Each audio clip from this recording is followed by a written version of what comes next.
أعوذ بالله من الشيطان الرجيم. بسم الله الرحمن الرحيم. رب اشرح لي صدري ويسر لي أمري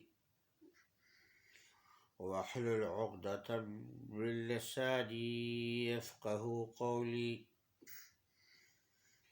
رب زدني علما رب زدني علما رب زدني علما.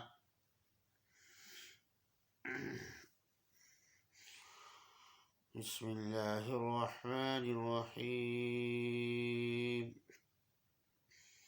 ألف لام ميم.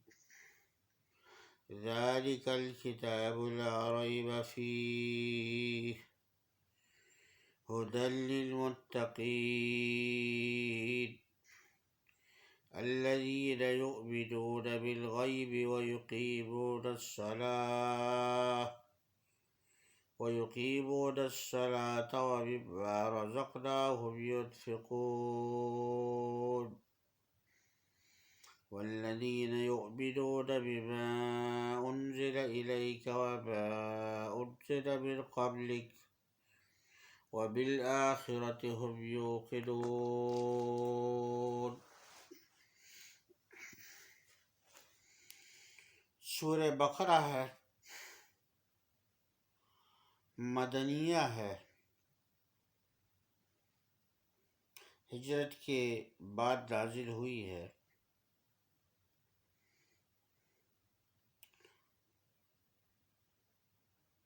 87 نمبر پر ہے۔ آیات اس کے 286 ہے، رکوعات اس کے 40 ہے۔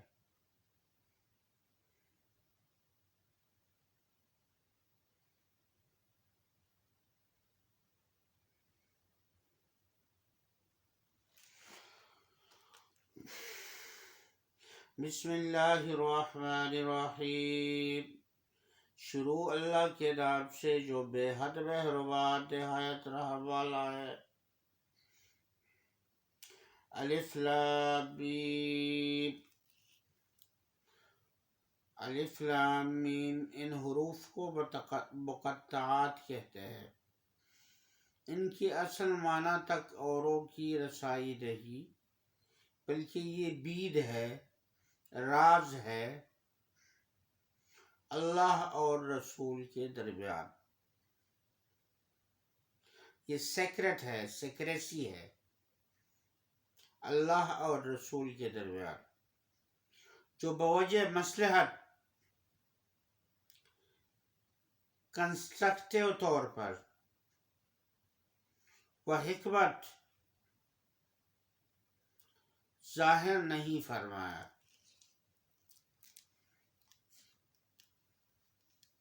مصلحت اور حکمت کے طور پر ظاہر نہیں فرمایا، اور بعض اکابر سے جو ان کے معنی منقول ہے، اس سے صرف تفصیل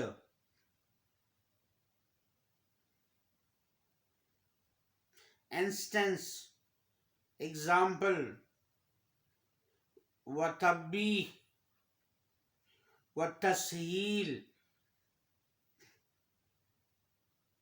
مقصود ہے۔ یہ نہیں کہ مراد حق تعالی ہے، یہ ہے تو اس کو رائے شخصی کہہ کر تغلیط کرنا، غلطی کرنا، مسٹیک کرنا محض شخصی رائے ہے۔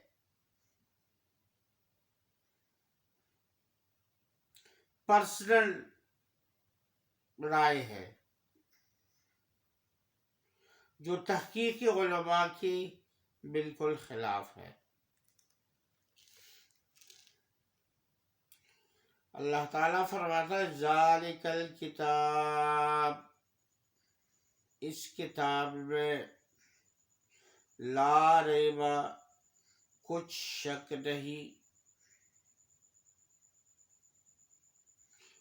یعنی اس کے کلام الہی ہونے اور اس کے جملہ مضامین کے واقع ہونے میں کچھ شبہ نہیں۔ جاننا چاہیے کہ کسی کلام میں اشتباہ، سسپینشن ہونے کی وہ صورتیں ہیں یا تو خود اس کلام میں کوئی غلطی اور خرابی ہو یا سننے والے کے فہم میں خلل ہو۔ اول صورت میں بہل ریب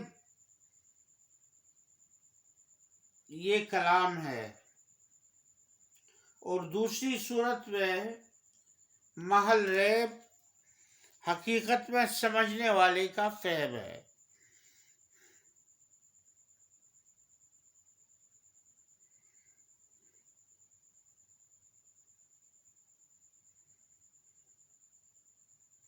حقیقت میں سمجھنے والے کا فہم ہے۔ کلام بالکل حق ہے، گو اس کو اپنی نافہمی سے وہ کلام محل ریب معلوم ہو جس کا فہم کوتاہ ہو، جو سمجھتا نہیں ہو، اس کو وہ اپنی نافہمی کی وجہ سے اس کے ہاں یہ انڈرسٹوڈ نہیں ہے تو وہ کلام محل ریب معلوم ہو، یعنی اس میں سسپینشن ہو، وہ سسپیکٹڈ اس کو معلوم ہو۔ سو اس آیت میں ریب کی صورت اول کی نفی فرماتی ہے۔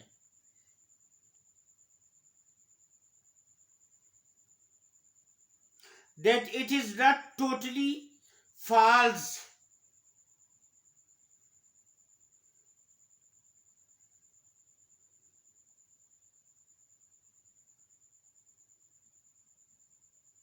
اور دوسری صورت میں محل ریب حقیقت میں یہ سمجھنے والے کا فہم ہے۔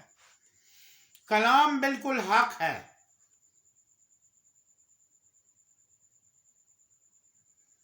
اللہ تعالیٰ کا کلام بالکل 100% حق ہے، سچ ہے، ٹروتھ ہے، اس میں ریالٹی ہے، اس میں یہ ریئل ہے۔ گو اس کو نافہمی سے وہ کلام محل ریب معلوم ہو۔ اس آیت میں ریب کی صورت اول کی نفی فرمائی ہے۔ تو اب یہ شبہ کہ کلام اللہ کے کلام الہی اور حق ہونے میں تو سب کفار کو ریب و انکار تھا۔ سارا ہیدن گروہ جو تھا ان کو اس میں سسپینشن تھا، ان کو اس میں شک تھا، سارے کفار کو۔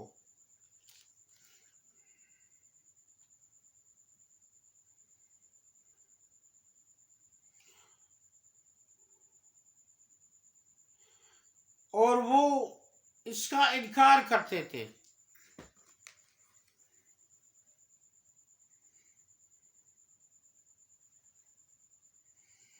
پھر اس نفی کے کیا معنی؟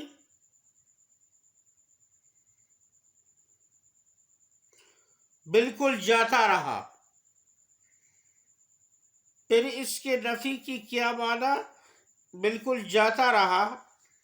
باقی ہی صورت ثانی، دوسری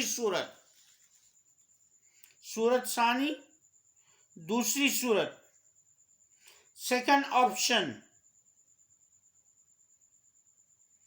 اس کو آگے چل کر فرمایا گیا. آگے چل کر کیا فرماتا ہے؟ وَإِن كُنتُمْ فِي رَيْبٍ مِّمَّا نَزَّلْنَا عَلَىٰ عَبْدِنَا،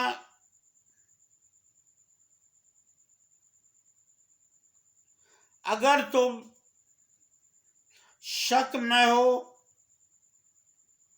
کہ ہم نے اپنے بندے پر جو نازل کیا ہے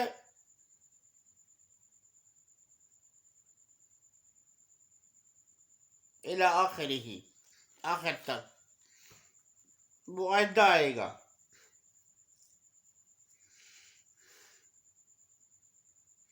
لا ریب فیہ، اس میں کوئی شک نہیں. There is no suspicion. It is not suspected. ہدی للمتقین،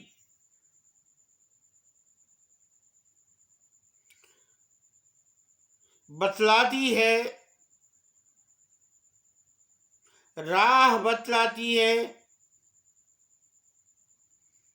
للمتقین، ڈرنے والوں کو، اللہ سے ڈرنے والوں کو یہ راہ بتلاتی ہے. جس کے دل میں اللہ کا ڈر ہو، جس کے دل میں اللہ کا خوف ہو. اور ڈر اور خوف تب پیدا ہوگا جب اللہ پر یقین ہو، اور یقین کے بعد اللہ سے محبت ہو، اللہ سے عقیدت ہو، اللہ پر ایمان ہو.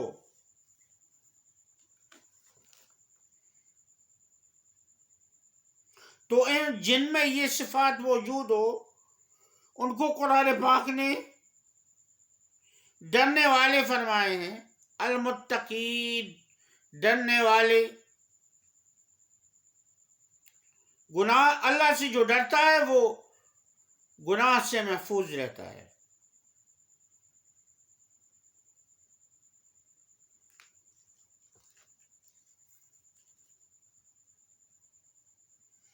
یہاں سے اخیر قرآن تک جواب ہے اہدنا الصراط المستقیم کا، جو سوال بندوں کی طرف سے ہوا تھا.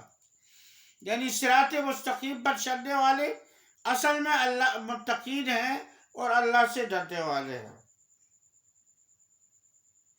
یعنی جو بندے اللہ سے ڈرتے ہیں ان کو یہ کتاب راستہ بتلاتی ہے.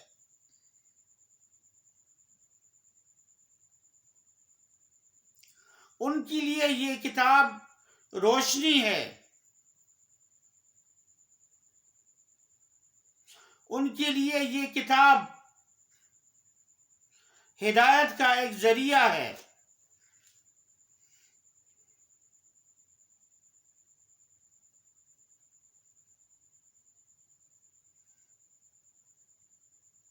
جو بندے اللہ تعالیٰ سے ڈرتے ہیں اس کتاب کے ذریعے اللہ تعالیٰ سے تعلقات میں وسعت پیدا ہوتی ہے.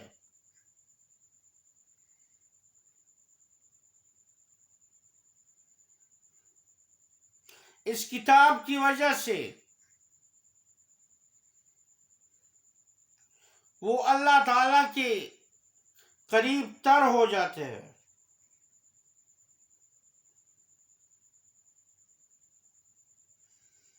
کیونکہ جو اپنے اللہ سے خائف ہوگا، اپنے اللہ سے ڈرتا ہوگا،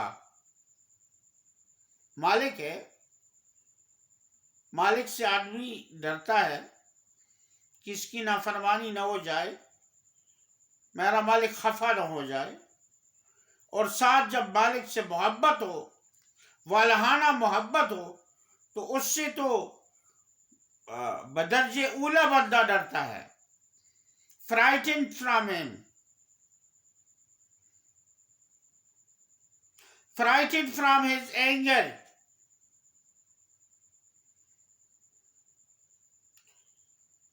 اس کو امور مرضیہ اور غیر مرضیہ یعنی طاعت و معصیت کی ضرور تلاش ہوگی، اور جس نافرمان کے دل میں خوف ہی نہیں، وہ نافرمان ہے، اللہ پر بھروسہ نہیں ہے، اللہ سے ڈرتا نہیں ہے، اللہ کی اطاعت نہیں ہے، اللہ سے محبت نہیں ہے،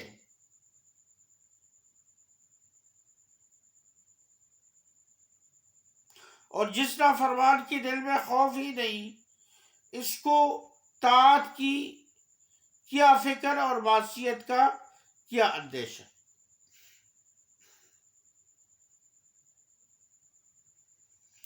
الذین جو کہ یقین رکھتے، الذین یؤمنون جو کہ یقین کرتے ہیں، بالغیب بے دیکھی چیزوں کا۔ اللہ تعالیٰ کو ہم نے نہیں دیکھا، لیکن ہمارا یقین ہے، یہ محض اللہ کا انعام ہے کہ اللہ تعالیٰ نے یقین ہمارے دلوں میں ڈال دیا ہے۔ وَيُقِيمُونَ الصَّلَاةَ، اور ایمان کے بعد صلاۃ کو لایا گیا ہے، نماز کو لایا گیا ہے۔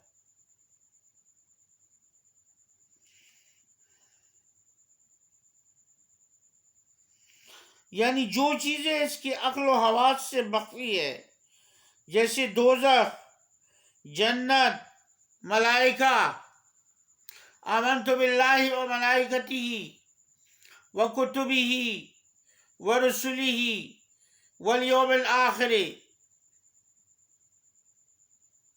والقدر خیرہ و شرہ من اللہ تعالی والبعث بعد الموت،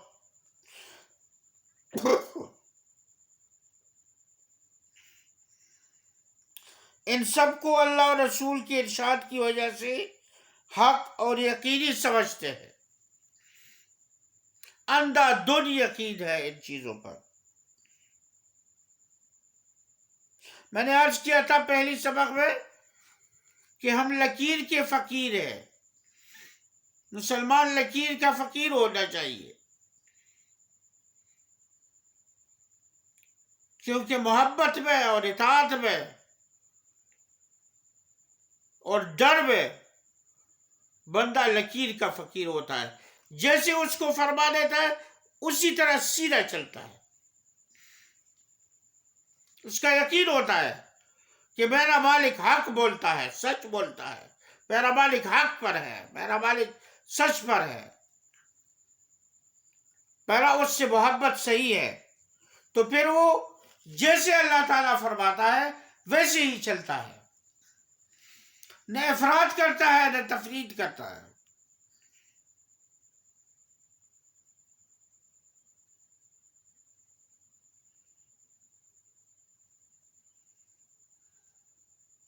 اور جس نافرمان کے دل میں خوف نہیں، اس کو طاعت کی کیا فکر، یعنی جو چیزیں ان کے عقل و حواس سے مخفی ہے،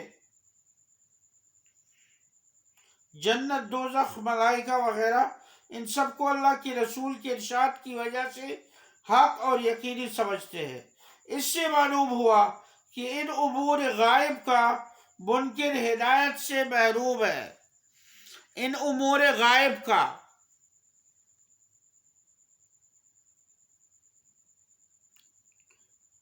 وہ چیزیں جو غائب ہے، اندیکھی ہے، unseen things ہیں، تو یہ unseen things کا منکر، انکار کرنے والا،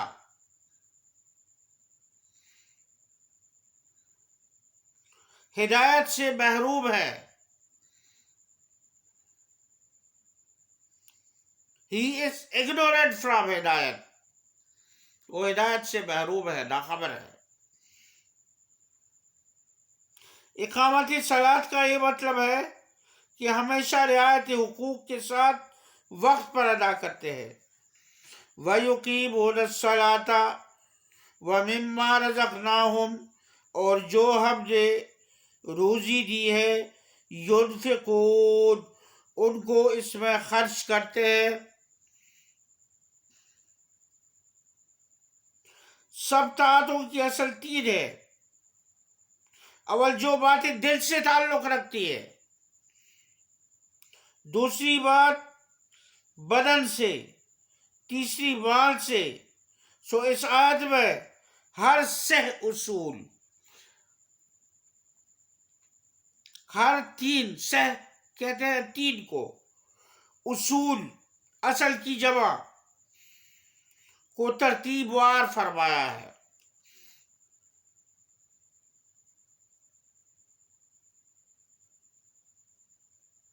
Those varieties جو are three which are three in numbers،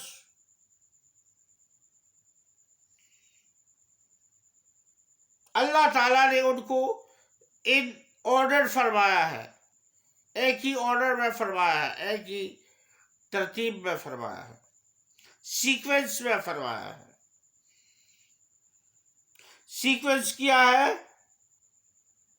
بدن سے یعنی صلاۃ، تیسری مال سے،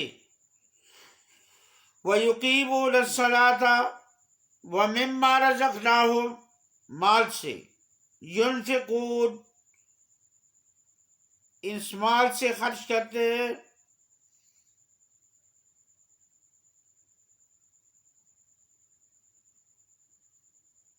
اور سب سے پہلی بات دل سے ہے۔ الذین یؤمنون، ایمان کا تعلق دل سے ہے، صلاۃ کا تعلق بدن سے ہے،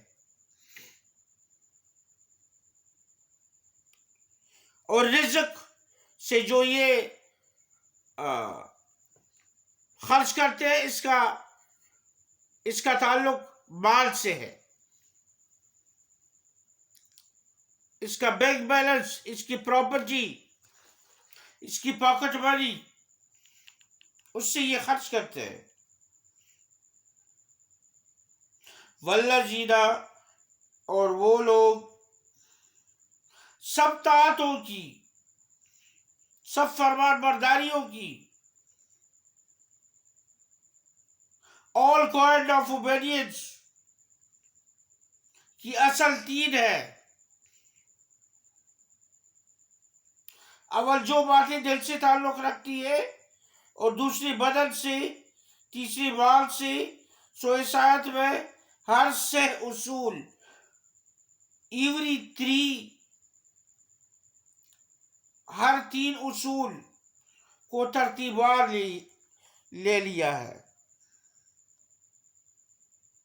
والذین، اور وہ لوگ، یؤمنون، جو ایمان لائے، بما انزل الیک، اس پر جو کچھ نازل ہوا تیری طرف، وما انزل من قبلک، اور اس پر جو کچھ نازل ہوا تجھ سے پہلے، وبالآخرۃ، اور آخرت پر، ہم یوقنون، یہ یقین کرنے والے ہیں۔ اس سے پہلی آیت میں ان لوگوں کا بیان تھا جن مشرکین نے ایمان قبول کیا، یعنی اہل مکہ، اور اس آیت میں ان کا بیان ہے جو اہل کتاب یعنی یہود و نصارہ مشرف باسلام ہوئے۔ یہود سے ہماری کوئی دشمنی نہیں ہے، ہماری دشمنی یہودیت سے ہے، ان کی یقین سے ہے۔ وہ ایمان لائے، صحابی کہلائے حضور کے دور میں، ایمان لائے مسلمان کہلائے ہر دور میں۔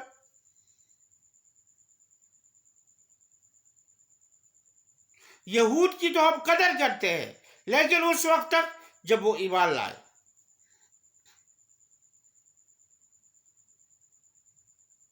ایمان نہیں لاتے تو وہ ہرگز ہمارے لیے قابل قدر نہیں ہے۔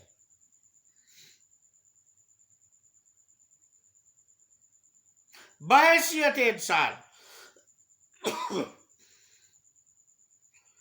مسلمان اسلام ان کو انسانی حقوق دیتا ہے، اور جب وہ ایمان لائے تو اس کو اور بھی نزدیک کرتا ہے، اس کو اپنا بھائی بنا دیتا ہے، مسلمان بھائی بنا دیتا ہے۔ اللہ تعالی ہمیں عمل کرنے کی توفیق دے۔ ایک ایک عدد تفسیر عثمانی لینا نہ بھولیے گا۔ آج جو سبق پڑھا تو اور زیادہ ٹائم اس پر لگتا ہے، اگر میں اس کو دوبارہ پڑھوں تو اپنے تفسیر عثمانی میں اس کا تکرار کیجئے، اور چینل کو سبسکرائب کیجئے پلیز، اور بیل کی آئیکن دبائیے تاکہ اگلا سبق آپ کو آسانی سے ملے۔ سبحان ربک رب العزت عما یصفون وسلام علی المرسلین والحمد للہ رب العالمین۔ جزاکم اللہ خیرہ۔